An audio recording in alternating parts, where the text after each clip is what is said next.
बहुत ही परमेश्वर में आनंदित हूं कि एक बार फिर आप सभी के सामने परमेश्वर के जीवित कलाम के साथ खड़े होने का मौका मिला।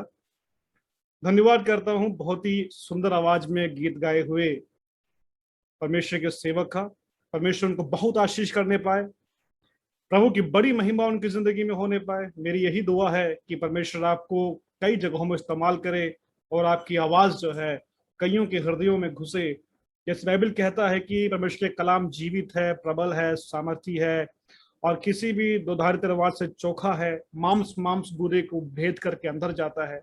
तो वैसे ही आपके गीत जो है परमेश्वर की महिमा के लिए इस्तेमाल होने पाए, यही मेरी प्रार्थना है। और मैं धन्यवाद करता हूं, आज हमारे इस बाइबल क्लास का दूसरा दिन है। इज़राइल के बारे में हम मनन करते हुए आ रहे हैं। कल के दिन में जो हमने मनन किया था उसके बारे में कुछ टिप्पणी को मैं यहाँ देने के पहले, जैसे मैंने कल कहा था कि मैं आपके सामने यहाँ पर 10 मिनट समय देता हूँ। कल जो मैंने आपको बताया था, सिखाया था, अगर आपको उसमें कोई भी शंका है या कोई भी सवाल उसके अंदर है तो आप पूछ सकते हैं और उसके बाद में जो है मैं अपने मुद्दे की ओर आगे बढ़ूंगा। तो अभी आपके ये समय है 10 मिनट। आपको कोई भी सवाल है, कोई भी संदेह है तो अभी आप पूछ सकते हैं।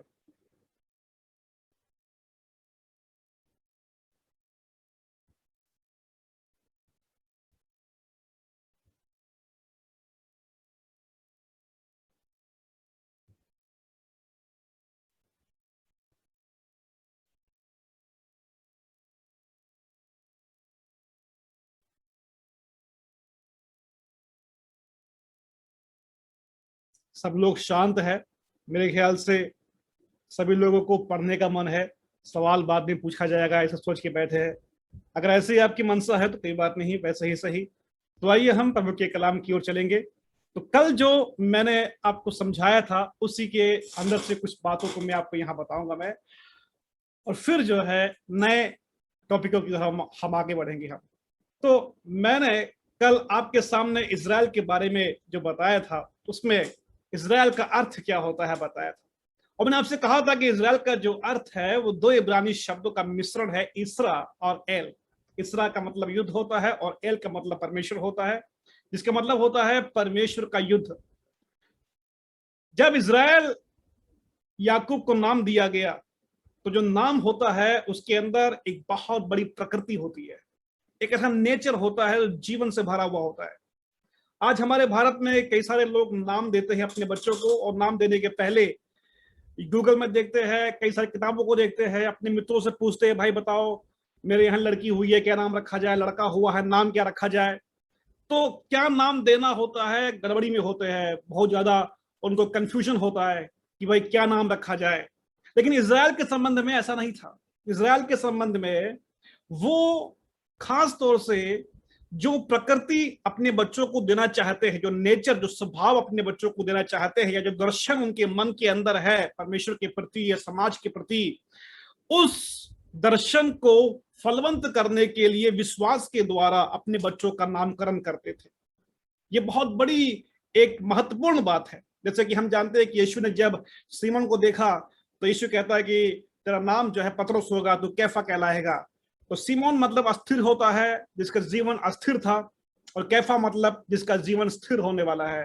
तो अस्थिरता से स्थिरता की ओर परमेश्वर लेकर के आता है। तो याकूब जो कि दूसरों का टांग खींचने वाला था, दूसरों की एड़ी पकड़ने वाला था, अपने खुद के ताकत से लड़ करके अपने पोजीशन को पाने की कोशिश कर रहा था। परमेश्वर कहता है आज से ऐसा नहीं होने वाला है, बल्कि आज से तुम्हारे लिए मैं लड़ूंगा। तो इज़राइल का मतलब परमेश्वर की लड़ाई होती है, परमेश्वर का स्ट्रगल होता है। ये मैंने आपको कल बताया था। तो इस बातों को मैं यहां पर रख करके अब मैं आगे की ओर मैं बढ़ना चाहूंगा, ताकि आप जो है प्रभु के कलाम को सीखे और परमेश्वर के वचन के द्वारा प्रभु की बहुत बड़ी महिमा को पहचानने पाए। हमारे इस टॉपिक के अंदर लगभग 10 प्रकार के सब टॉपिक्स मैंने वहां पर आपको दिया हुआ है। अगर आपने जो इसका थंबनेल है अगर देखा होगा तो आपने पढ़ा होगा 10 टॉपिक्स, 10 सब टॉपिक्स उसके अंदर है।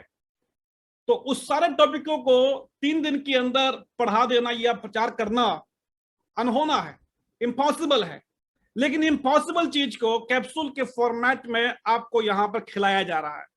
और इसलिए मैं चाहता हूं कि आप जो है प्रभु के सम्मुख में बहुत ही ज्यादा प्रार्थना के साथ बैठिए और अपने हृदय को खोल के बैठिए, अपने मन को बांध के बैठिए कि कहीं और आपका मन भटके ना, बल्कि परमेश्वर के चरणों में बना रहने पाए, उसकी सुंदरता की खोज ही रहे।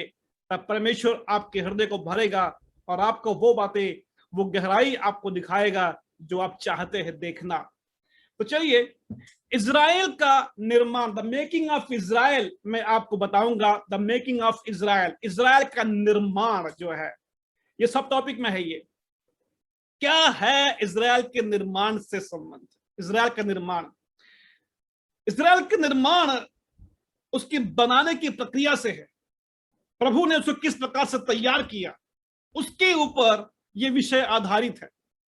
सबसे पहली जो बात है वो यह है कि इज़राइल जो है परमेश्वर के युद्ध का परिणाम है।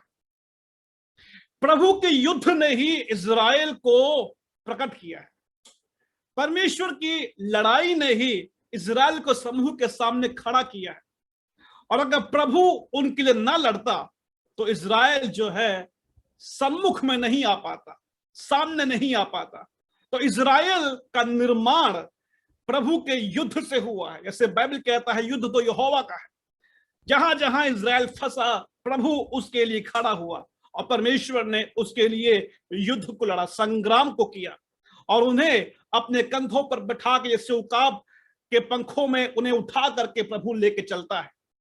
तो ये प्रभु की बहुत बड़ी एक अनुग्रह है इज़राइल के लिए। दूसरी जो बात है वो ये है कि वे प्रतिज्ञा की संतान है। इज़राइल जो है वो प्रतिज्ञा की, वायदे की संतान है। इज़राइल एग्जैक्टली में जो हम सोचते हैं आज नेशनल इज़राइल, जो कि हमारे इस पृथ्वी पर एक जमीन पर स्थापित है। अगर आप भौगोलिक रूप से मैप को देखोगे तो मैप के अंदर छोटा सा एक मैप आपको दिख जाएगा इज़राइल का। मैं आपको उस इज़राइल के बारे में बात नहीं कर रहा हूं जो मैप में आता है, ग्लोब में मैप के अंदर आता है। मैं यहां पर उस इज़राइल के बारे में बात कर रहा हूं जो बाहरी रूप से इज़राइल नहीं है बल्कि भीतरी तौर से इज़राइल है, जिसके बारे में पौलुस रोमे की पत्री 2 अध्याय की आखिरी शब्दों में कहता है, आखिरी आयतों में कहता है, यहूदी वो नहीं जो प्रकट में है, बल्कि यहूदी वो है जो अंदर से है, जो भीतर से है। और खतना वो नहीं जो बाहर का है, बल्कि खतना वो है जो हृदय का है और आत्मा में है। तो इज़राइल का निर्माण किस प्रकार से हुआ है? प्रभु के सामर्थ्य से हुआ है, प्रभु की प्रतिज्ञा से हुआ है और परमेश्वर की आत्मा के द्वारा इज़राइल का निर्माण हुआ है। क्योंकि खतना जो होता है वो हृदय का होना चाहिए, ना कि चमड़े का। ये बहुत बड़ी बात है। तो मेकिंग ऑफ इज़राइल किस प्रकार से है? प्रभु की सामर्थ्य से है, परमेश्वर के वायदे से है, परमेश्वर की आत्मा के ऊपर है। इसीलिए बाइबल कहता है, ना शक्ति से ना बल से, पर उसकी आत्मा के द्वारा। तो प्रभु की आत्मा के द्वारा ही इज़राइल का निर्माण हुआ है। इज़राइल के प्रति परमेश्वर का उद्देश्य क्या था? इस उद्देश्य के बारे में कल मैंने आपको बताया था और मैं चाहता हूं कि आज आप इज़राइल के प्रति प्रभु की जो उद्देश्य है उसको थोड़ा गौर से आप मनन करें और उसको पचाए आप, ताकि आपकी जिंदगी में, आपके हर एक फाइबर्स के अंदर ये ज्ञान जो है बस जाने पाए। मैं चाहता हूं कि इस समय हम यशायाह की पुस्तक 60 अध्याय उसका 1 से लेकर के 3री आयत तक हम पढ़ेंगे। मैं चाहता हूं कि हम में से कोई एक व्यक्ति जो है, भाई या बहन, ऊंची आवाज में यशायाह की पुस्तक 60 अध्याय उसके पहले आयत से लेकर के 3रे आयत तक पढ़ेंगे। 1 से पास्टर रिपीट। यशायाह 60 का 60, यशायाह 60 पहला आयत से लेकर के 3रे आयत तक। 16 वहां पर इस प्रकार से लिखा हुआ है, हे सिय्योन तो उठ, तेरा प्रकाश आप पहुंचा है। और 3रा अगर आप आयत पढ़ोगे वहां लिखा है, जातियां, अन्य जातियां तेरे प्रकाश में आएंगे। They will come to your light. तो इजराइल के प्रति परमेश्वर की मनसा क्या था, प्रभु की चाहत क्या था? कल मैंने कहा था कि भटके हुए इंसानों के मध्य में से परमेश्वर एक व्यक्ति का चुनाव करता है, अब्राहम का, और उसके द्वारा जो भटके हुए थे, जो बिखर गए थे, उन मनुष्य वर्गों को परमेश्वर के सम्मुख में लाने की योजना प्रभु तैयार करता है।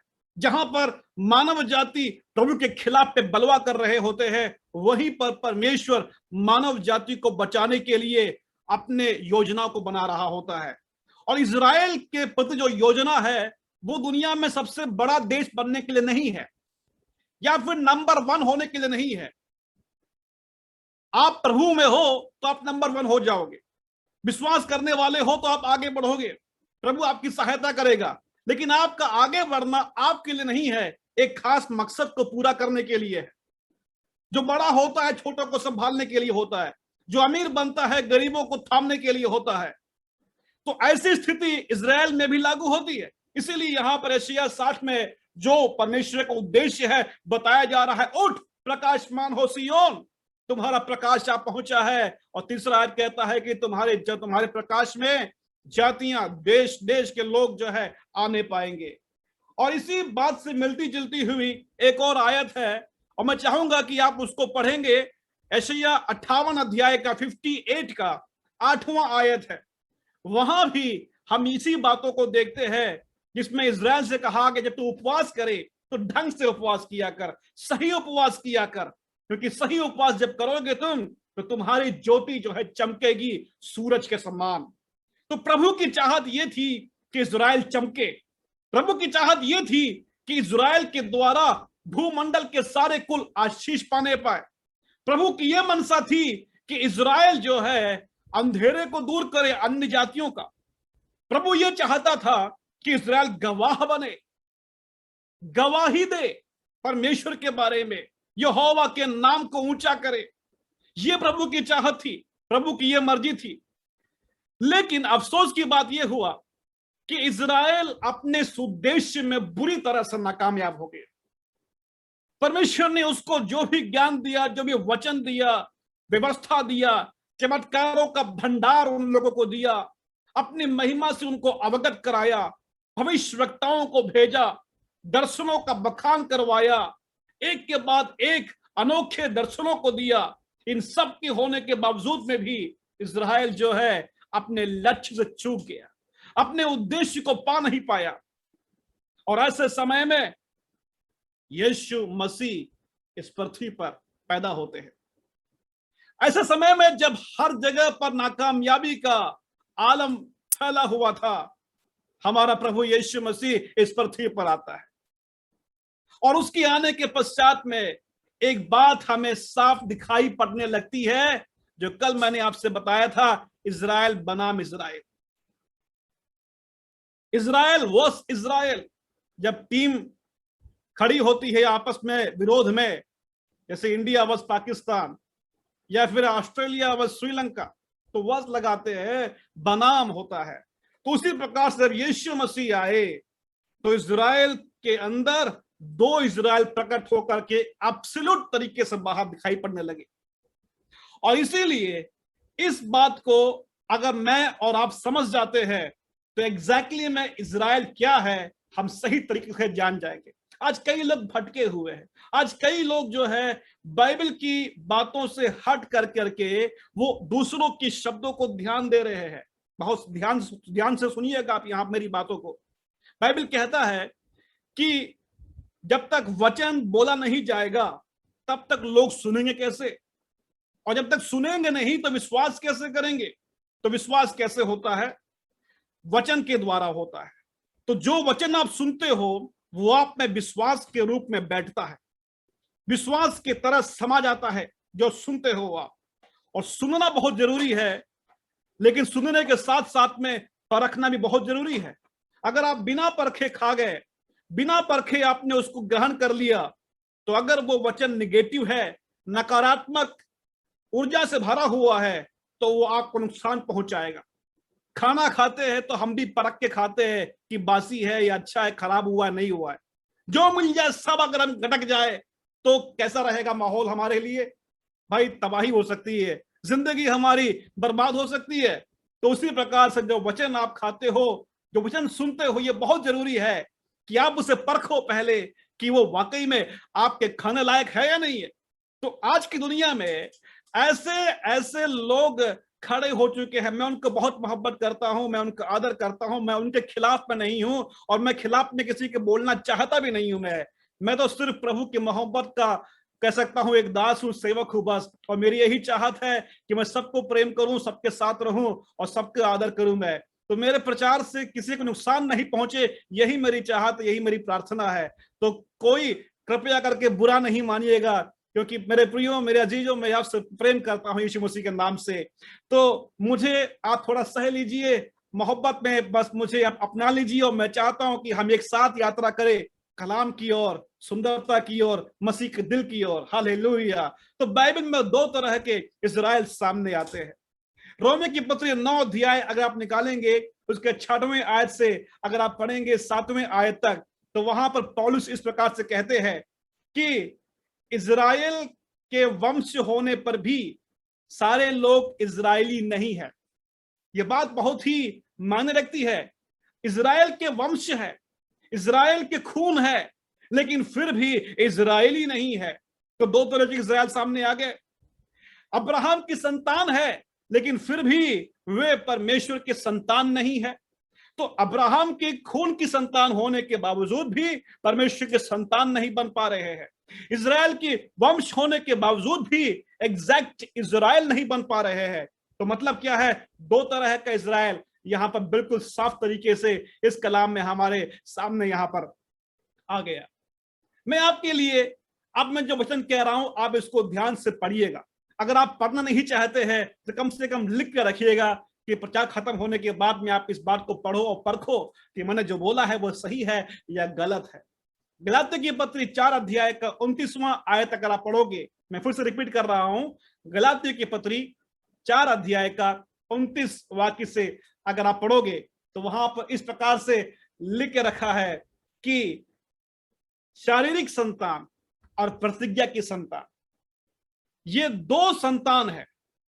और जो शारीरिक संतान है वो इजराइल के वंश में ऐसे लोग हैं जो सिर्फ उनका लहू रखते हैं, डीएनए रखते हैं बस, लेकिन उन्हें विश्वास नहीं है, उनकी जिंदगी में परमेश्वर के बारे में ज्ञान नहीं है, वो कंप्लीटली शारीरिक है। लेकिन एक ऐसा ग्रुप है जो आत्मिक है, जो वायदे की संतान है, जो सिर्फ अब्राहम की संतान नहीं है, बल्कि अब्राहम के समान चलते भी है, अब्राहम के समान सोचते भी है, और अब्राहम के समान वायदों के वारिस बन जाते हैं, प्रतिज्ञा के वारिस बन जाते हैं। तो यहां पर आप पढ़ोगे, वहां लिखा है कि शारीरिक जो है वो प्रतिज्ञा की संतान को तड़पाता है, सताता है। बहुत ध्यान दीजिएगा, यहां पर जब यीशु मसीह इस पृथ्वी पर आए थे तो आपको इजराइल के अंदर दो तरह के इजराइल दिखाई पड़ेंगे। एक ऐसा इजराइल जिसने खुलेआम पब्लिकली यीशु मसीह का विरोध किया, और एक ऐसा ग्रुप जिसने खुलेआम पब्लिकली यीशु मसीह पर विश्वास किया। और यही कारण है कि फरीसियों ने कहा, भाई सारी की सारी दुनिया जो है देखो इसके पीछे जा रही है यार। और उन लोगों ने प्लानिंग बनाया यीशु को खत्म करने के बारे में, क्योंकि बहुत बड़ी भीड़ जो है यीशु मसीह के पीछे जा रही थी। यीशु ने 12 को चुना, उसके बाद यीशु ने 70 को अपना चेला बनाया, और धीमे धीमे वो संख्या बढ़ने लगी। और क्रूस की मृत्यु के पश्चात जब पेंतेकोस्त का दिन आता है तो हम देखते हैं लगभग 120 के करीब यहूदी लोग जो है परमेश्वर की उस वायदे का इंतजार करते हैं। तो 120 लोग लगभग। मतलब क्या है? यहां पर दो तरह की इजराइल, एक अविश्वासी इजराइल और दूसरा विश्वासी इजराइल। एक शारीरिक है और दूसरा आत्मिक है, प्रतिज्ञा की संतान है। और जो शारीरिक है वो सताता है। आप देखिए पत्रोस को क्या किया इन लोगों ने जो शारीरिक थे। उनमें से बड़े बड़े नामी लोग हैं, कैफा उसके अंदर है जो कि महायाजक है, हन्ना उसके अंदर है, कई सारे के वीआईपी उसके अंदर है, सदुकी फरीसियों की बड़ी फौज उसके अंदर घुसी पड़ी हुई है। और ये सारे के सारे लोग जो है प्रेरितों के खिलाफ में लगे पड़े हैं। बंद करो अपना प्रचार, निकल जाओ यहां से, इनको इस बारे में मत बताओ, तुम यहां अन्याय कर रहे हो, तुम्हें किसने अधिकार दिया? इस प्रकार की बातों को लेकर के विरोध कर रहे हैं, कोड़े मार रहे हैं, घात में लगे पड़े हुए हैं, शपथ खा रहे हैं कि हम उनको बर्बाद कर डालेंगे। कौन है ये ग्रुप इजराइल के अंदर? ये वे ग्रुप है जो शारीरिक है। इनमें अब्राहम का खून तो है, लेकिन इनमें अब्राहम का काम नहीं है। यूहन्ना 8 अध्याय खोलोगे तो हमारे प्रभु यीशु ने खुद ही कहा है इनको देख करके। यीशु मसीह अब्राहम की संतान के बारे में बात कर रहे थे और ये फरीसी लोग इकट्ठे होकर बोले, भाई हम भी तो अब्राहम की संतान है। तो यीशु ने उनसे कहा, अगर तुम अब्राहम की संतान होते तो तुम्हारे काम अब्राहम के जैसे होते। अब्राहम ने मुझे विश्वास किया। तो अब्राहम का काम क्या था? काम यह था कि उसने विश्वास किया। तो यीशु यह कह रहा है, जो वाकई में अब्राहम की संतान है वो विश्वास करने वाला होगा। उसके हृदय में विश्वास की धारा फूट के बह निकलेगी। गलात्य की पत्री 3 अध्याय अगर आप 7वां आयत पढ़े तो इस प्रकार से वहां लिख रखा है, हम जो विश्वास करते हैं वे अब्राहम की संतान है। तो मतलब यहां पर यह है कि इजराइल के अंदर 2 ग्रुप, एक ग्रुप अविश्वासी ग्रुप और एक ग्रुप विश्वासी ग्रुप। और जो अविश्वासी ग्रुप है वो शारीरिक इजराइल है और जो विश्वासी ग्रुप है वो प्रतिज्ञा की संतान है, वो प्रतिज्ञा की वारिस है और वे वाकई में अब्राहम की संतान है। वो वाकई में अब्राहम की संतान है। देखिए, इन दोनों के पास परमेश्वर की व्यवस्था थी, इन दोनों के पास। लेकिन दूसरी कुरिन्थियों की पत्री 3 अध्याय का 15 वाक्य में लिख रखा है कि जो शारीरिक थे उनके आंखों में एक पर्दा पड़ा रहता है। जब ये मूसा को पढ़ते हैं तो पढ़ते तो है, और जब पढ़ते हैं तो बड़े ध्यान से पढ़ते हैं। अगर आपने देखा होगा यहूदियों को बाइबल पढ़ते हुए तो वो अपने सिर में एक ओढ़नी डाल देते हैं और उसके बाद हिलते रहते हैं, ऐसे ऐसे हिलते रहते हैं। ये उनकी परंपरा है और ये परंपरा उन्हें ये बताती है, जब तुम बाइबल को पढ़ते हो तो कुछ और मत सोचो, कोई और काम में लगे मत रहो, पूरा दिल दिमाग शरीर ताकत पूरे का पूरा जो है तुम बाइबल को पढ़ने में लगा दो। तो इतनी ज्यादा ध्यान से वो बाइबल पढ़ते हैं, लेकिन पौलुस कह रहा है पढ़ते वक्त में पर्दा पड़ा रहता है। मतलब कितना भी पढ़े उनके अंदर वो घुसता नहीं है। लेकिन जो आत्मिक है उनकी आंखों में पर्दा नहीं पड़ा है, क्योंकि वो प्रभु की आत्मा उनके अंदर है। परमेश्वर ने उनको मर्मों को भेदों को समझने का वरदान दिया हुआ है और वे उसे पढ़ते हैं और ज्ञान से भर जाते हैं। तो 2 तरह के इजराइल है। अब मैं जो कहने जा रहा हूं शायद आपको बुरा लगे, लेकिन कोई बात नहीं मेरे प्रियो, क्योंकि कुछ बातों में बुरा मानना अच्छा होता है। और मैं चाहता हूं कि परमेश्वर के वचन को लेके हम जब पढ़ते हैं तो बुरा मानना हमारे जिंदगी की भलाई के लिए होने पाए। क्योंकि आप जब बुरा मानोगे तो आप उसके बारे में पढ़ाई करोगे, आप उसके बारे में अध्ययन करोगे और फिर धीमे धीमे आपका बुरा मानना बंद हो जाएगा। तो मैं अब जो यहां बोलने जा रहा हूं वो है कि जितने भी शारीरिक यहूदी है या इजराइल है वे सारे के सारे लोग मसीह से अलग है और इस कारण वो श्रापित है। क्या कहा पास्टर? श्रापित है? हाँ, आपने सही सुना, वे श्रापित है। वे मैं आपको उसके बारे में परमेश्वर की कलाम से एक आयत देता हूं, एक ऐसे प्रेरित का हृदय दिखाता हूं आपको जो संवेदना से भरा पड़ा है, जो वेदना से भरा पड़ा है, दिन रात जिसमें कराह होती रहती है। उसकी गवाही को, उसके दिल को मैं आपको दिखाना चाहता हूं और उसके दिल को देखने के बाद में आप अपने दिल में झांकिएगा और देखिएगा कि आपका दिल उसके जैसा है या नहीं है। आज कई सारे लोग इजराइल जो कि नेशनल इजराइल है, जो कि ग्लोब के मैप के अंदर आता है, उस इजराइल के बारे में बहुत वाहवाही करते हैं, उसके बारे में बहुत जय जयकार करते हैं, उसकी टेक्नोलॉजी के ऊपर, उसकी मित्रता के ऊपर, उसके वहां जाके रहने की बात हो तो उन सारी बातों में जो है वो बहुत ही फूले समाते रहते हैं। अंदर चाहत है, दिल धड़कता है उनके लिए, एक अलग प्रकार की भावना उमड़ती है उनके लिए, मोहब्बत है उनसे। और मैं खिलाफ नहीं हूं उसके, बल्कि अच्छी बात है, क्योंकि वे परमेश्वर के नाम के लिए खड़े हुए जन थे एक जमाने में। लेकिन अभी प्रभु से दूर चले गए हैं। चलिए मैं यहां पर समय जाया नहीं करूंगा, मैं सीधे मुद्दे पर आता हूं। मैं आपका परिचय कराऊंगा जिसे आप अच्छी तरह जानते हैं और बहुत मोहब्बत करते हैं। उस बंदे का नाम है प्रेरित पौलुस। रोमियो की पत्री 9 अध्याय आप खोलिए, और सभी भाई बहन और प्रभु के सेवक कृपया आप उसको ध्यान से पढ़िए जरा। रोमियो की पत्री 9 अध्याय का, और मैं यहां पर आपको वो आयत पढ़ के सुनाऊंगा, और आप बस या तो मेरे शब्दों में ध्यान लगाए रहिए या फिर अपने बाइबल में आंखें गड़ाए रहिए।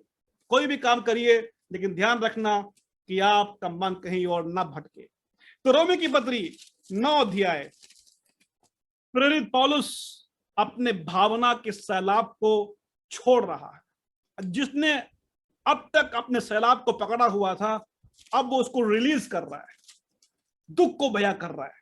क्या कर रहा है यहां पर देखिए, पहला आयत, मैं मसीह में सच कहता हूं। कम ऑन, ये सच जो कहना है वो अपने दिल को बाहर रख रहा है और कह रहा, सुनो मेरे भाइयों, मैं कुछ आपसे बोलने जा रहा हूं जो बहुत ही बड़ा मुद्दा है और सच है। और कहता मैं झूठ नहीं बोलता। भाई अगर आप सच बोले तो झूठ क्यों बोलोगे आप? पहले बोला मैं सच बोल रहा हूं और फिर कहा मैं झूठ नहीं बोल रहा हूं, तो मतलब ये उसके दिल के अंदर का इतना बड़ा क्यूरियोसिटी है कि वो उसको बोलना चाहता है, अपने सैलाब को छोड़ रहा है, अपनी भावनाओं को बांट रहा है। तो मैं चाहता हूं हम सब लोग बहुत ही सेंसिटिव हो जाए, संवेदनशील हो जाइए और उसकी उस भावनाओं को महसूस करिए। Let us feel the pain of Paul. आइए हम पौलुस के उस दर्द को महसूस करें।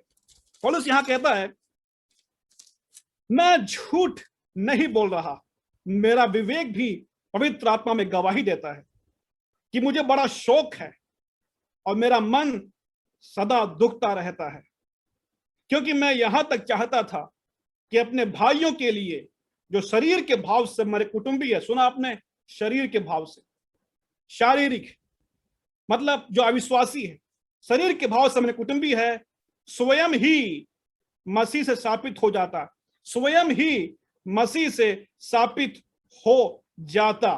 क्या मतलब इसका है? पौलुस ये कह रहा है कि मेरे जो कुटुंबी है या मेरे जो शरीर के भाव से मेरे अपने लोग हैं, इजरायली जो लोग हैं, मैं उनके बारे में शोक कर रहा हूं। शोक का मतलब क्या होता है? जब कोई मर जाता है तो उस व्यक्ति का अपना जो होता है वो एक जगह बैठ कर करके उसके बारे में सोचता रहता है, खाना छोड़ देता है, पानी पीना शायद भूल जाए, घर से निकलना शायद बंद कर डाले और शोक में डूबा रहता है। तो पौलुस कह रहा है मैं शोक कर रहा हूं। दुख और शोक में फर्क होता है। और वो कह रहा है मैं शोक मतलब एक कंटिन्यूअस चीज जिसके बारे में उसका मन जाता रहता है, वो शोक में है। किसके प्रति? इजराइल के प्रति। कौन से इजराइल? जो शारीरिक है। क्यों शोक में है? क्यों उतनी गहरी पीड़ा में है वो? और वो आगे कह रहा है मेरा मन हर समय एवरी मोमेंट, हर समय मेरा मन जो है दुखी रहता है। देखा आपने पौलुस के मन को महसूस किया? वो स्माइल जो उसके चेहरे से हमेशा आती थी, जो वो कहता है सदा आनंदित रहो, जिसके चेहरे की मुस्कुराहट को देख करके लोग परमेश्वर की महिमा करते थे, वो अपने दिल को खोल रहा है और कह रहा है मेरा मन सदा दुखी रहता है, मैं शोक में डूबा हुआ हूं। मैं जानते हो किसके लिए? अपने भाइयों के लिए, अपने कुटुंबियों के लिए। ऐसा वो कह रहा है। क्यों? क्योंकि वो श्राप में है, क्योंकि वो मसीह से अलग है। और अब मैं ये चाहता हूं अगर मुझसे हो पाता, अगर मुझे ये अधिकार होता तो मैं अपना कुर्बानी दे देता, मैं खुद मसीह से अलग हो जाता कि वे जो है मसीह में आ जाते, वे जो है मसीह के पास आ जाते। कितना बड़ा कुर्बानी देने को तैयार था पौलुस अपने लोगों के लिए, शारीरिक इजराइल के लिए।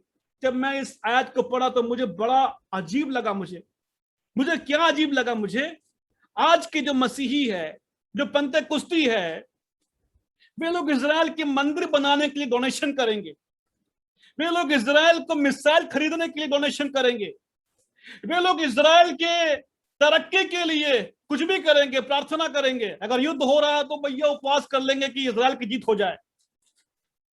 मैं खिलाफ नहीं हूं उसके, लेकिन मैं यहां एक ऐसा बड़ी बात आपसे बता रहा हूं जो कई बार मैं और आप मिस कर जाते हैं, और वो बात जानते हो क्या है? वो बात उनकी पोजीशन है, उनका स्टेटस है। उनका स्टेटस राइट नाउ इस समय मसीह के बाहर है। उनका स्टेटस इस समय श्राप में है, खर्च में है। वो उनका स्टेटस इस समय सही नहीं है, और इस कारण जो प्रतिज्ञा की संतान है वो उनके लिए कराहेंगे। इस कारण जो प्रतिज्ञा की संतान है उनके लिए आंसू बहाएंगे। जय जयकार नहीं करेंगे, आंसू बहाएंगे। जब पौलुस ये खत लिख रहा था उस समय मंदिर वहां पर था, उस समय बलिदान होता था, उस समय इज़राइल की परंपरा बहुत अच्छी तरीके से चलता था। उत्सव, फीस्ट मनाया जाता था, पर्व वहां होते थे, ये सारी चीज वहां पर थे। और उसके मध्य पौलुस कह रहा है कि वे श्राप में है, मैं उनके लिए कुर्बानी देने को तैयार हूं अगर हो सकता है तो। वो दुखी है, शोकित है। मेरे प्रियो, परमेश्वर ने आपको चुना है, इस पृथ्वी पर रखा है, और यहां मुझे बोलने दीजिए इज़राइल के प्रति आपकी जिम्मेदारी क्या है, इज़राइल के प्रति कलीसिया की जिम्मेदारी क्या है।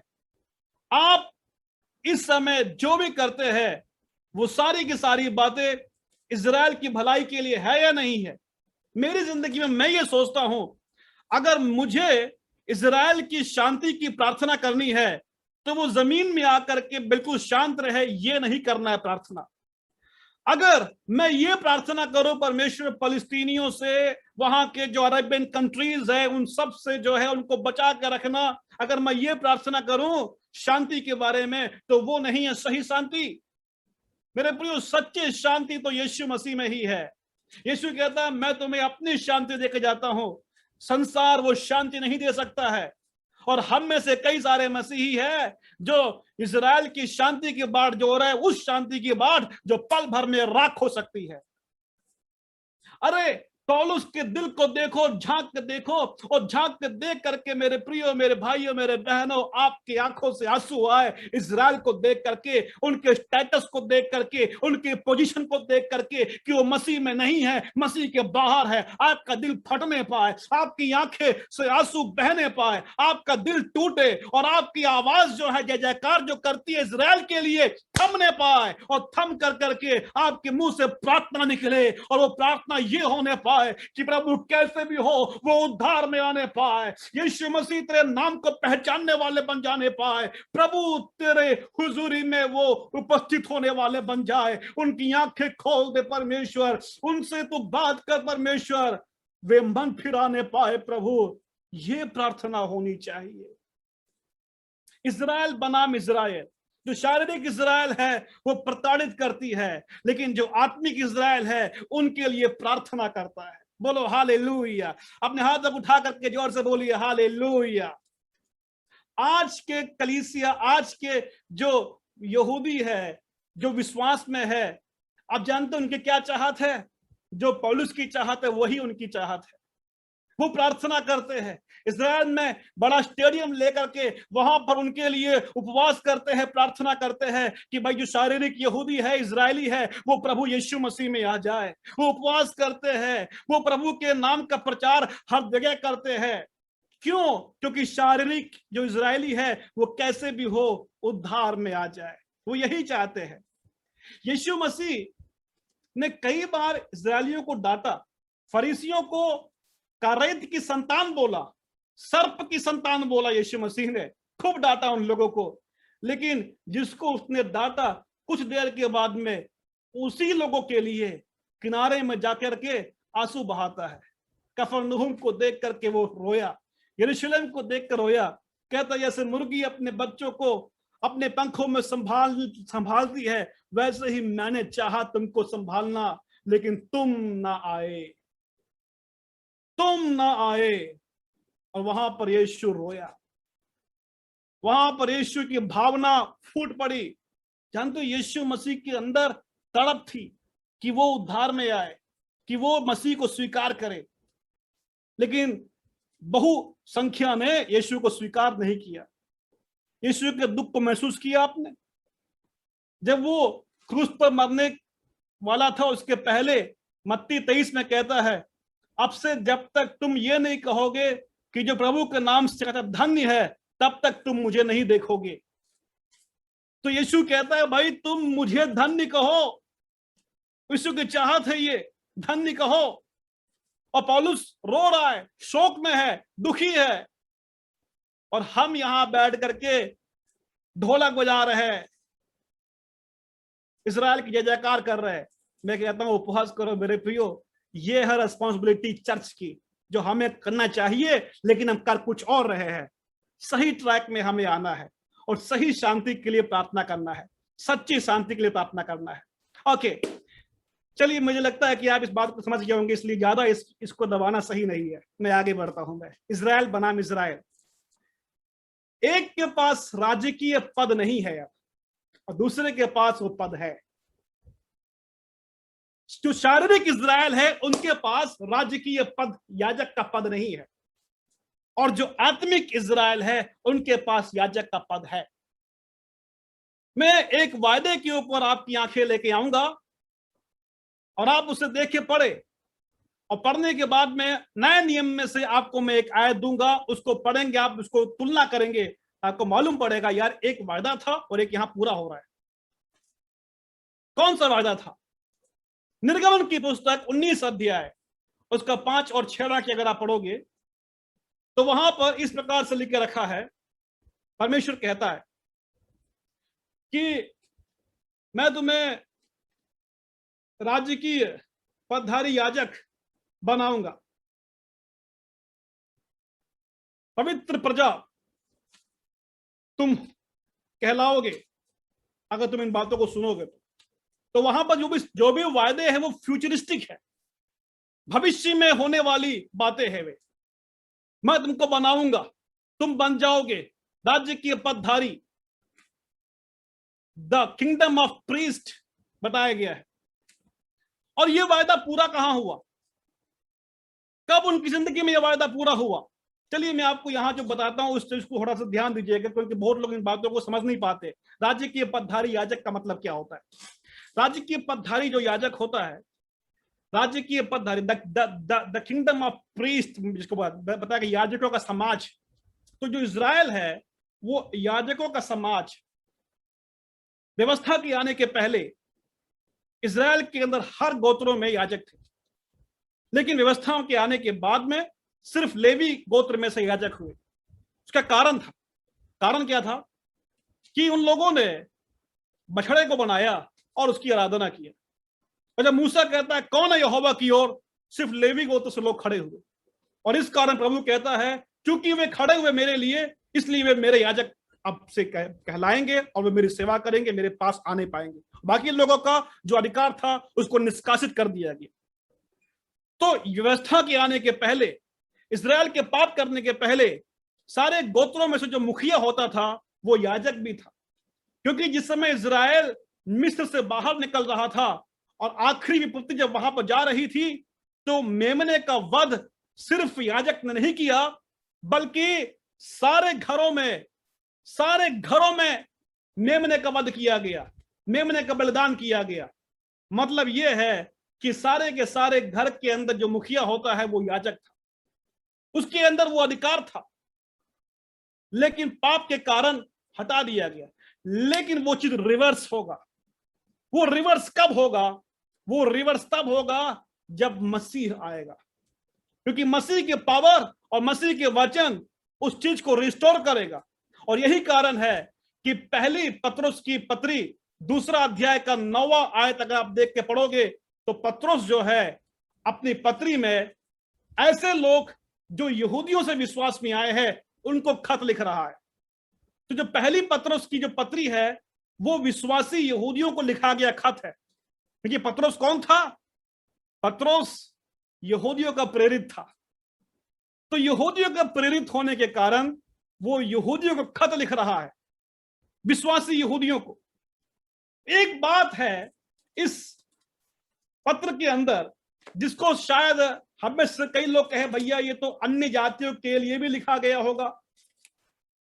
देखिए, वचन और खत की जो स्पैम होता है, जो उसका विस्तार होता है, वो बहुत गहरा और बहुत बड़ा होता है।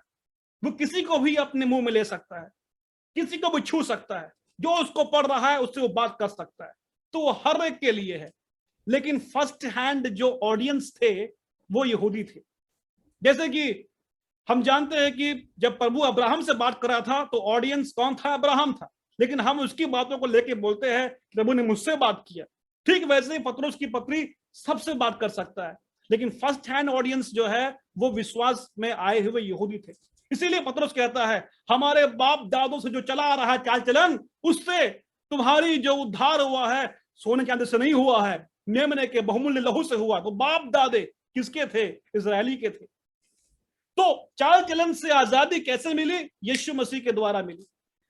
तो वही पतरस यहां पर कह रहा है। चलिए उसको पढ़िए। मैं चाहता हूं कि कोई भी भाई या बहन जो है पहली पतरस 2 अध्याय का 9वां आयत पढ़े। कौन पढ़ेगा उसे मेरे लिए? इससे थोड़ा मुझे आराम भी हो जाएगा, क्योंकि कोविड के बाद में अभी तक मेरे गला का जो खराश है वो गया नहीं है। अभी भी मेरे गले में दर्द होता है। तो मैं चाहता हूं कि आप लोग आगे भी प्रार्थना करिएगा मेरे लिए कि मेरे गले का दर्द जो है जल्दी सही हो जाए। चलिए। पर तुम एक चुना हुआ वंश और राज पदाधिकारी, याजकों का समाज और पवित्र लोग और परमेश्वर की निज प्रजा हो, इसलिए कि जिसने तुम्हें अंधकार में से अपनी अद्भुत ज्योति में बुलाया है उसको प्रकट करो। आमीन, हालेलुया। तो देखिए, निर्गमन 19 अध्याय का जो वायदा है वो इन आत्मिक इजराइल में पूरा हुआ। वो वायदा इनमें पूरा हुआ जो विश्वास करते हैं, जो उद्धार में आए हैं, जिन्होंने मसीह को पा लिया है, जो मसीह के हो गए हैं, उनकी जिंदगी में यह वायदा पूरा हुआ। तो परमेश्वर कितना महान है, जो वायदा करता है उसे पूरा करता है। लेकिन पाने वाले का जो स्टेटस है मसीह में होना बहुत जरूरी है। अब ट्रेन आती है प्लेटफॉर्म पर, लेकिन बंदा खड़ा है घर के दरवाजे पर, तो ट्रेन कैसे पकड़ेगा? तो इसलिए हमारा जो प्लेटफॉर्म है इन क्राइस्ट है, मसीह में है। और अगर यहूदी मसीह के बाहर है तो भाई आशीष कहां से मिलेगी उसको? ये वायदे कहां से कैसे उसकी जिंदगी में पूरे होंगे? तो प्लेटफॉर्म में आना पड़ेगा, और प्लेटफॉर्म तो इन क्राइस्ट है, यीशु मसीह में है। तो आइए अपने हाथ तक उठा के बोलिए कि मैं यीशु मसीह में हूं, मैं यीशु मसीह में हूं। हालेलुया। कितने लोग भाई बहन लोग यीशु मसीह में है? क्या आप लोग प्लेटफॉर्म में खड़े हैं?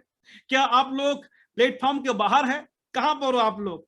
मुझे उम्मीद है, विश्वास है कि आप सभी लोग प्लेटफॉर्म पे हो। और हमें प्रार्थना करनी है कि शारीरिक इजराइल भी प्लेटफॉर्म में आने पाए, यीशु मसीह में आने पाए। तभी उनके लिए वायदे पूरे होंगे, तभी उनके लिए आशीषों की बौछार होगी। नहीं तो भटकते रहेंगे, श्राप में रहेंगे, मिसाइलें गिरती रहेंगी, तबाहियां होती रहेगी, और उनको बनना है आशीष दुनिया के लिए, लेकिन वो जो है यहां से रॉकेट भेज रहे हैं, तबाही कर रहे हैं। पौलुस कहता है हमारा जो हथियार है वो शारीरिक है ही नहीं है यार। हमारा जो हथियार है वो तो आत्मिक है, गढ़ों को ढा देने की सामर्थ्य रखता है, ऐसा हथियार है हमारा। हालेलुया। तो वो हथियारों को इजराइल को यूज करना है, लेकिन वो अभी उनके पकड़ से बहुत दूर है। तो प्रभु से प्रार्थना करिए कि उनका हथियार चेंज होने पाए, उनका मन बदलने पाए, उनका स्टेटस बदलने पाए, उनका जमीन जो अभी वो लेके बैठे हुए हैं यीशु मसीह में आने पाए। ये बहुत बड़ी बात है। चलिए मैं आगे बढ़ता हूं। इस्राएल बस बनाम में बहुत सारी बातें हैं और मुझे पता नहीं है कि मैं इसे कैसे खत्म करूंगा। मैं इसे रोमियो की पत्री 11 अध्याय का 17 आयत अगर आप पढ़ते हैं आप, तो आप देखेंगे वहां पर कि एक विश्वास में है और दूसरा मसीह से अलग, और साथ में अपने समूह से भी अलग है। द कम्युनिटी ऑफ पीपुल, जिसको हम इजराइल कहते हैं, उस परमेश्वर की प्रजा से भी अलग कर दिए गए। कौन? जो शारीरिक इजराइल है। रोमियो की पत्री 11 अध्याय का 17वां आयत ध्यान से पढ़िएगा। रोमियो की पत्री 11 अध्याय का 17वां आयत मैं खुद ही पढ़ता हूं। यहां लिखा है, परंतु यदि कुछ डालियां तोड़ दी गई, ध्यान दीजिएगा, सारी डालियां नहीं तोड़ी गई। अपने हाथ उठा के बोलिए, सारी डालियां नहीं तोड़ी गई, सारी डालियां नहीं तोड़ी गई। अब ये डाली किसकी है भाई? ये डाली जैतून के पेड़ की है, अच्छे जैतून के पेड़ की है, और बगल में एक और लगा हुआ है, जंगली जैतून, जिसमें पहले अन्य जाति थे। मैं भी उसी के अंदर लगा हुआ था पहले, लेकिन जब मैंने विश्वास किया तो मुझे वहां से काट करके इस अच्छे जैतून में लगा दिया गया। लेकिन मेरे आने के पहले, किसी भी अन्य जाति के आने के पहले, सबसे पहला अन्य जाति एंट्री कहां पर हुआ था? कुरनेलियुस के घर में हुआ था। उसके पहले सारे के सारे यहूदी ही थे, सारे के सारे इजराइल के लोग ही थे। तो वे जैतून के पेड़ थे, और मूसा इस प्रकार से कहता था कि मेरे समान परमेश्वर नबी को खड़ा करेगा, वो जब आएगा तुम्हें उसकी बात को सुनना है, और अगर तुम नहीं सुनोगे तो वो व्यक्ति परमेश्वर की प्रजा में से काट दिया जाएगा, उसे अलग कर दिया जाएगा, उसे बाहर निकाल दिया जाएगा। तो देखिए यहां लिखा है कुछ डालियां तोड़ दिया गया। किसको तोड़ दिया गया? इस प्रकार से हम पढ़ते हैं, उन्हें क्यों तोड़ा गया उसका कारण यहां पर लिखा है, 20 में लिख के रखा है, 20वां आयत में, वे तो अविश्वास के कारण तोड़ी गई, अविश्वास के कारण तोड़ी गई। अब ध्यान दीजिएगा, अगर जैतून का पेड़ वहां पर है और कुछ डालियां तोड़ी गई है, तो बाकी कहां पर है? बाकी तो वहीं पर है, बाकी तो वहीं लगी हुई है, क्योंकि डाली सारी नहीं तोड़ी गई है, कुछ तोड़ी गई है। बाकी कहां पर है? बाकी वहीं पर है। यीशु जब आए थे तो हम जानते हैं पतरस ने विश्वास किया, यूहन्ना विश्वास किया, शिमोन जो मंदिर में गया था, बालक यीशु को अपने हाथ में लिया, बोला, अरे मैंने तो आपके उद्धार को देख लिया है प्रभु। हन्ना बैठी थी मंदिर में, वेट कर रही थी, और जब यीशु मसीह बच्चा वहां पर आया तो वो मिलने आती है और भविष्यवाणी करती यीशु मसीह के बारे में। तो ये सारे लोग कौन थे? ये लोग वास्तविक इजराइल थे, जो मसीहा का इंतजार कर रहे थे, जो मसीहा की बाट जो रहे थे, और जब वो आया तो विश्वास किया, वो जब आया उसे ग्रहण किया। यीशु ने पूछा, बताओ लोग क्या कहते हैं मेरे बारे में? तो चेले कहते हैं, कोई कहता है कि भाई आप एशिया हो, कोई कहता है कि आप मरा हुआ यूहन्ना हो, कोई ये बोलता है, वो बोलता है। चलो भाई वो उनकी बात है, तुम मेरे बारे में क्या बोलते हो? पतरस टपक के खड़ा हो गया, बोला, अरे प्रभु आप तो मसीह हो, आप जीवित परमेश्वर के पुत्र हो। हालेलुया। तब यीशु कहता है, मैं तुमसे सच सच कहता हूं कि ये जो बात है मांस लहू से तुम पर उजागर नहीं हुआ है, मेरे पिता ने तुम पर प्रकट किया हुआ है। तो मेरे परमेश्वर के सेवकों, प्रभु के जनों, मुझे आज आपसे यहां पर कहना है कि जो शारीरिक इजराइल है उनकी आंखें बंद है, और जब वो विश्वास नहीं किए तो उन्हें उस समाज से काट करके अलग कर दिया गया। मतलब यह है कि इस समय वे शारीरिक इजराइल है, आत्मिक इजराइल नहीं है। इजराइल के पद से वो अलग कर दिए गए हैं। और क्या है इजराइल का मतलब? परमेश्वर का युद्ध। परमेश्वर युद्ध लड़ता है और उनको एक अलग समूह बनाता है। तो वो प्रक्रिया भी नहीं हो रही, क्योंकि वो प्रक्रिया मसीह में है, लेकिन वो मसीह के बाहर है। तो यही अफसोस की बात है, और यही दुख की बात है, यही परेशानी की बात है। हालेलुया। एक गुलाम है, दूसरा आजाद है। गलातियों की पत्री 4 अध्याय का 22 से 26 पढ़ेंगे, वहां लिख के रखा है कि हाजिरा जो है वो सिनाई, अरब की सिनाई को दिखाती है, और वो अपने बालकों समेत अभी भी दासत्व में है, और आधुनिक यरूशलेम उसी की समानता में है। तो आधुनिक यरूशलेम की जो स्टेटस से बताया गया है, गुलाम है, गुलाम है वो। तो अगर आप ये सोचते हो कि आज का इजराइल आजाद है, तो मुझे आपसे कहना है, हाँ वो आजादी है, किसी की हुकूमत उसके ऊपर नहीं हो रही है, यूएनओ की बात को भी नहीं मानेगा वो आजादी लग रहा है। लेकिन आजाद होने के बाद में भी बाइबल कह रहा है कि वो गुलाम है। गुलाम है वो। क्यों गुलाम है? क्योंकि व्यवस्था के ऊपर नहीं आ पाए, व्यवस्था के अंदर है, और जो अंदर है वो गुलाम होता है। लेकिन एक समूह है जो आत्मिक है, और वे आजाद है। इसलिए यीशु कहता है, तुम सत्य को जानोगे और सत्य तुम्हें आजाद करेगा। तब फरीसी कहते हैं, प्रभु हम तो अब्राहम की संतान है, हम किसके गुलाम बने? उनको पता नहीं है कि बाबिलोन गुलाम बनाया, अशूर ने गुलाम बनाया, कितने जगह गुलाम बन के ये यहाँ पहुंचे, उनको पता नहीं है। वो को अब्राहम की संतान में घमंड कर रहे हैं वे लोग। और यीशु कहता है कि तुम्हारा बाप अब्राहम नहीं है, शैतान तुम्हारा बाप। अरे मेरे प्रियो, यीशु मसीह की बात सुन लोगे ना, तो मुझे आपसे कहना है कि उसके अंदर आपको क्रोध नहीं, आपको दुख मिलेगा। यीशु उनके लिए विडंबना से भर करके इन बातों को कह रहा था कि तुम्हारा बाप यार अगर अब्राहम होता तो तुम मेरी बात मानते। तो चलिए मैं मुद्दे पर आके मैं यहाँ खड़ा होकर बात कर रहा हूं। तो शारीरिक व्यक्ति गुलाम है, शारीरिक इजराइल गुलाम है, और जो आत्मिक इजराइल है वो आजाद है। क्यों? सत्य को जानते हैं वे, सत्य को पहचानते हैं वे, सत्य पे खड़े हैं वे। इसलिए मैं आगे बढ़ता हूं। एक ठोकर खाता है और दूसरा विश्वास से चलता रहता है। पहली पत्रोस 2 अध्याय उसका 6 से लेके 8वां आयत आप पढ़ोगे, वहां इस प्रकार लिखे रखा है, एक वायदा किया गया था पुराने नियम में, मैं सियोन में एक पत्थर को, एक चट्टान को मैं रखूंगा मैं। और लिखा है राज मिस्त्रियों ने जिस पत्थर को नकार दिया वो कोने का सिरा, कोने का पत्थर हो गया, वो ठेस लगने का कारण हो गया, वो ठोकर का कारण बन गया। वो जो विश्वास नहीं करते ठोकर खाते हैं, और इसीलिए उनको ठहराया भी गया है। किस चीज के लिए? भैया विश्वास नहीं करोगे तो ठोकर ही खाओगे आप। तो इजराइल अभी जिसके पास पैसा है, जिसके पास शोहरत है, जिसके पास जमीन है, जिसके पास दुनिया के सामने दिखाने के लिए टेक्नोलॉजी है, उसके बारे में बाइबल ये कह रहा है कि वे ठोकर खाते हैं। हाँ, दिखाई पड़ने में तो बहुत अच्छे होंगे, लेकिन एग्जैक्टली में आत्मिक तौर से गिरे पड़े हुए हैं।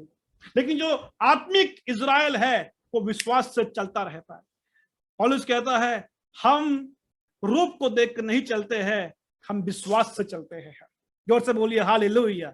हम रूप को देख कर नहीं चलते हैं, हम विश्वास से हम चलते हैं। वो पौलुस कौन था? एक यहूदियों में से परमेश्वर मन फिरा करके आया हुआ एक मसीही था वो। हालेलुया। मैं इस इजराइल में आखिरी पॉइंट को मैं यहां बोल रहा हूं कि जो शारीरिक है वो स्वयं की धार्मिकता की खोज करते रहते थे। रोमी की पत्री 9 अध्याय निकालोगे, 31 और 32 आयत पढ़ोगे, वहां साफ लिख के रखा है कि वे अपनी धार्मिकता की खोज में लगे रहे, और इस कारण जो परमेश्वर की ओर से धार्मिकता आता है, जिसका कारण विश्वास होता है, वो चीज से वो अधूरे रह गए, वो उनको मिला ही नहीं उनको। क्या बात है! तो जो शारीरिक इजराइल है उनको धार्मिकता मिला ही नहीं, बिल्कुल, क्योंकि वो तो विश्वास से आती है।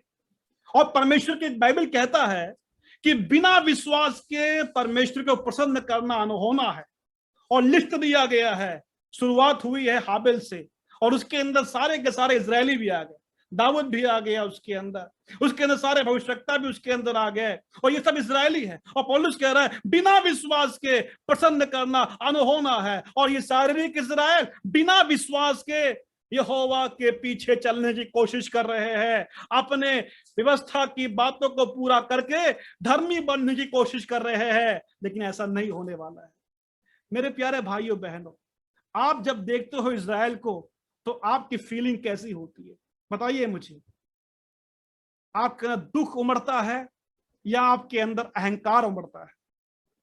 आपके अंदर भावना का सैलाब फूट पड़ता है या फिर आपके अंदर कुछ और होता है? मैं आपको यहां पर सबक देता हूं यीशु मसीह के नाम से, विनती और निवेदन के द्वारा मैं सबक देता हूं। वो ये है, जैसे मैंने पहले कहा, आइए हम आंसू बहाएं, आइए हम रोए, आइए हम प्रार्थना करें उनकी जिंदगी में परमेश्वर की महिमा और उद्धार होने के लिए। आज का आखिरी जो पॉइंट है उसको बोल करके मैं यीशु मसीह के नाम से अपनी बातों से मैं यहाँ विराम लूंगा। मैं समय ज्यादा अगर हो रहा है तो मुझे माफ करिएगा, लेकिन बेहद शीघ्र ही मैं इस बात को मैं यहाँ खत्म करूंगा। मेरा सवाल यहाँ पर यह है, आज वास्तविक इजराइल कहां पर है? Where is Israel today? आज इजराइल कहां पर है?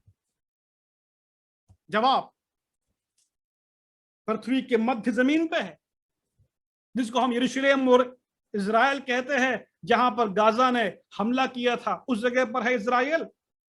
मैं आपसे कहता हूं नहीं।